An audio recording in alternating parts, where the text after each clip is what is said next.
I'm Michelle Bogan, founder and CEO of Equity at Work, and this is your DEI Minute, your go-to podcast for leaders looking to navigate the ever-evolving landscape of diversity, equity, and inclusion in the workplace. Whether you're just starting out with DEI or looking to sustain your long-term successes, each episode will provide you with actions you can take to move DEI forward at your organization, all in 15 minutes or less. Welcome back to your DEI Minute for part 2 of how to build a business case for DEI. As a refresher, we went through a number of things in the last one related to some of the research that's been done on the benefits of DEI, different ways for you to think about the impact you're looking to have across, the breadth of your organization and the kinds of financial impact that you may want to have as well. And we talked about some of the specific metrics that relate to diversity and equity from an internal and external perspective. So today we're going to finish that out by going deeper on inclusion from an internal and external perspective, as well as take you through a number of examples that will help paint a good picture for how you can build a business case for your organization.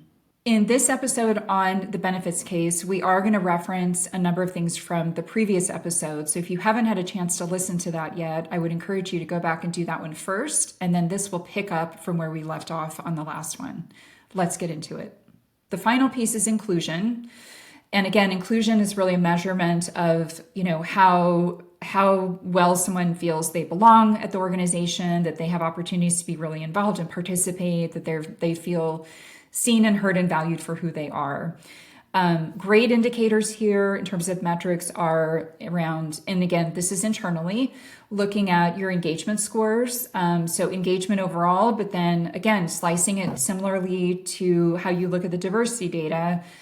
See, are there comparisons by different groups of people, by level, by function, by line of reporting, location, et cetera, and doing that comparison.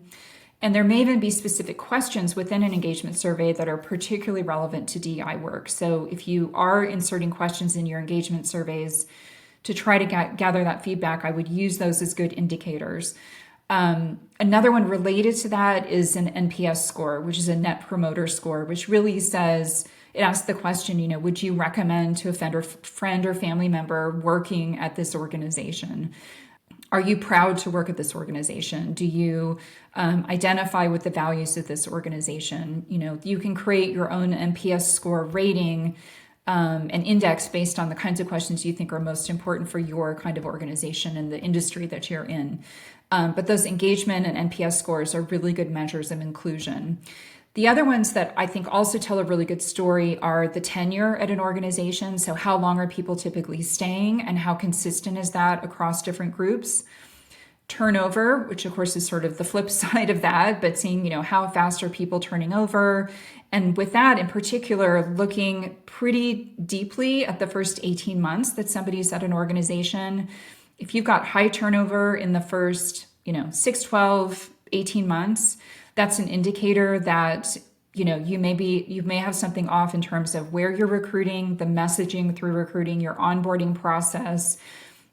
And also, if you've had sort of a new venture into recruiting a broader demographic than what you've historically had, but those people are turning over more quickly, that usually means you've got some work to do in the equity and inclusion space within your organization. So engagement / NPS, tenure, turnover, and the last one related to all that is leave of absence and people returning from leaves of absence, and not just returning, but being able to pick up their career pathing and continue to get promoted. So the leave of absence can be for maternity or paternity leave. Ideally, organizations have moved to more parental leave or family leave or caregiving leave. It can also be for medical reasons or personal leave of absence. But what we really want to see is that those people come back and they can pick right back up in their careers if that's what they choose to do and have opportunities to continue to grow and develop and get promoted. So that's on the internal side. On the external side for inclusion, we're looking at things like community events. So participation in community events, how often those are happening. Do you have consistent participation, particularly when it's not mandatory? Are people feeling a sense of pride in that? Are they posting on social and talking about that? And kind of related to that is volunteering. So, in the equity piece, we talked about financial giving. For inclusion, it's more about participating in ways to give back through donating hours, donating time. So all of that together can give you a really nice kind of balanced scorecard that you can use as fodder to build a benefits case. It does not mean that you have to track all of these things. That can actually be quite overwhelming. But what I would do is, if you've identified, your top 2 or 3 issues that you feel like your DEI work is really focused on addressing, think through this list and pull out the correlating metrics that will help you measure whether or not you're making improvement.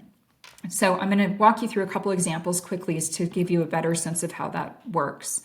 So let's say your desired outcome is that you want increased representation of a demographic group or groups.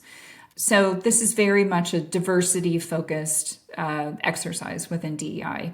So the kinds of things you're going to track are your employee demographics, again, by a lot of the dimensions that I mentioned earlier, in total, by level, by function, location, etc.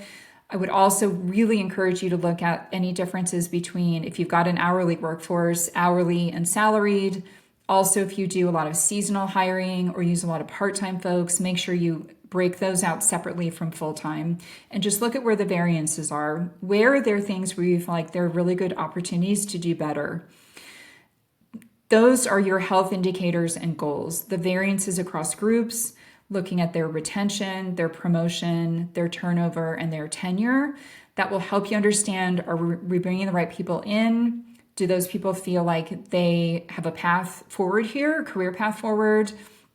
Are they staying? Are they getting supported? Are they getting promoted? And do they stay for a long time with their tenure, or are they turning over? So that is one example of something very targeted that you're going after and how to align the metrics that way. Let's say instead you want to focus on increasing your external impact. Maybe you're a smaller organization and you don't feel like you've got as many things that you can maybe levers you can pull internally. Maybe you don't have a lot of turnover. Maybe you've got pretty good diversity internally and maybe people stay a long time, but you really want to extend your DEI principles out into the broader community. The things I would track there are, your spend with diverse suppliers, fundraising that you do, volunteering. Are you sponsoring, different people to come in? Are you creating apprenticeships or work programs? And then the goals and health indicators related to those are, the percent of spend on diverse suppliers versus in total. And you can also look at the actual raw dollars for that as well. The money and time donated and jobs created for new people through the sponsorship and apprenticeship and other work programs. And then the final example I'll take you through is, let's say you want to take a very, have a wide impact in terms of the total organization, and you really just want to start with increasing the knowledge and engagement in DEI in general. So the things you're going to track there are, what are the DEI programs that you have? Do you have employee resource groups or business resource groups or some kind of affinity group program for people to participate in, which could be both for people who identify with that group as well as allies or people who want to support members of that group? Do you have good cultural observances and DEI holidays that you recognize? And again, are you doing a good engagement survey? So those are some of the things you're going to track. And then the health indicators and goals related to that are looking at participation in all of the programs, the ERGs and the observances, looking at your senior leader sponsorship and engagement in those things and the visibility of those senior leaders. So not just that they're kind of sponsoring in name, but really sponsoring in action. And then getting great survey data through your engagement survey and slicing and dicing that information so that you see not just in total what your results are, but you can break it out by different demographic group. And all of that will tell you a story around the opportunities, but also as you track those over time. And sometimes it makes sense to do it. Let's say you're focused very much on recruiting and retention, and you've got, several times a year that you do very active recruiting. You may want to report out on this or track it every 6 months and do a refresh. If you're looking at, let's say you're doing the middle one, the impact to your local community, that's probably something you can measure each year. Increased knowledge and engagement, that I could see either way. You might want to do it 6 months if it's something new, you're rolling out new programming to get some responses. Rather than do a full engagement survey, you might do a pulse survey, which is a shorter, 2-3 key questions just to help gauge, are we on the right track? And then do a more formal effort around after a year. And then if you've been provided funding to support any of this, you definitely want to track, how much you were given, how that money was spent, and then what the return on that investment is. So let's say you have retained and promoted more people from a particular group than you were able to historically, and maybe that increased over a period of 3 years compared to historical data. There's a cost savings that comes from great retention. There may be, new white space opportunities, new innovation that came from that. In consulting, which is what I come out of, we were able to correlate an increased focus on getting more women into senior level roles with us getting new business and developing new services that we didn't have historically. And a lot of our current clients, we expanded those relationships and increased our profitability with them because we were able to bring a much broader set of ideas and innovations to them, which they then employed us to help deploy. So I hope that gives you, some different ways to think about a benefits case and think about some of the metrics that you really should track. I know this can feel very murky and overwhelming. So what I would encourage you to do is pick 1 or 2 that are very small and focused, and just get used to starting to report out and pulling that data, telling a very succinct story, and then you can build from there. And that's a wrap for today. And that's a wrap. I'm Michelle Bogan, and that's your DEI Minute for today. Thank you so much for listening. Please be sure to follow us wherever you listen to podcasts, and don't forget to leave us a review. If you ever have questions, please visit our website or send us an email. You can also sign up for our newsletter and follow us on LinkedIn, YouTube, Twitter, and Instagram. Links to everything can be found in the episode notes. This episode was produced and edited by Podgrowth with podcast art by our very own Jamie Applegate.